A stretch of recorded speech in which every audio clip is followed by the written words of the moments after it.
For your ears only, and for the safety of the world. In 2006, Regina Dentata entered our world from a mysterious parallel universe that threatens to destroy us all. To begin her takeover of the world, she started a vlog that mysteriously disappeared only 2 years later.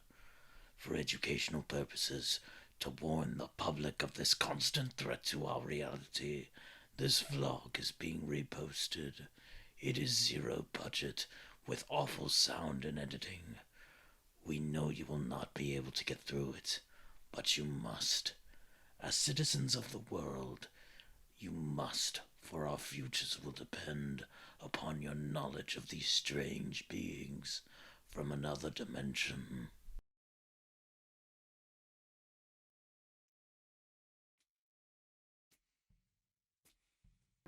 Hello, my darlings. I trust that you are enjoying this month of reflection that is November. It is strange to me that for you a holiday can only be filled with joy and jubilation rather than the solemn reflection of how you are willingly sacrificing millions for the sake of misguided leaders. But what do I know? I'm just a fictional dimensional being here trying to save you from yourselves. Well, I appreciate the sentiment that is this day of reflection. I am also obligated to share with you the tradition of my own dimension. Just like the two axes of Canada and the United States coming together for one last roll of the dice before finally parting ways forever.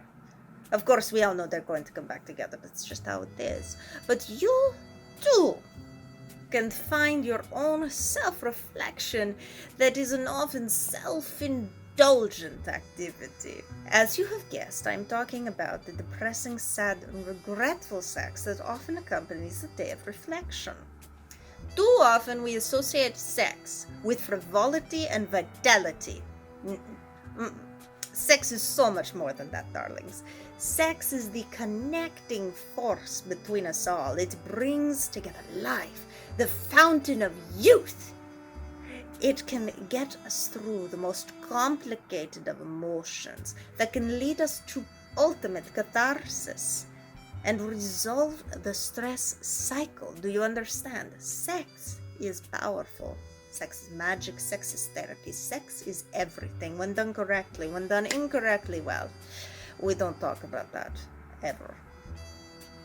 You all need to learn to embrace the contemplative side of sex. So what is this reflective sex I am talking about? Well, you see, my lovelies, it is the sex that is bittersweet. After that moment where you know you will not see the person again.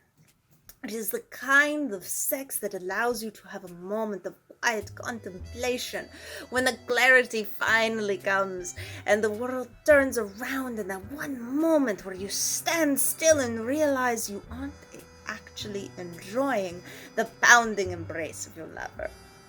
This is the realm of the blowjob you cannot stay hard for. The 3 hours you go without release.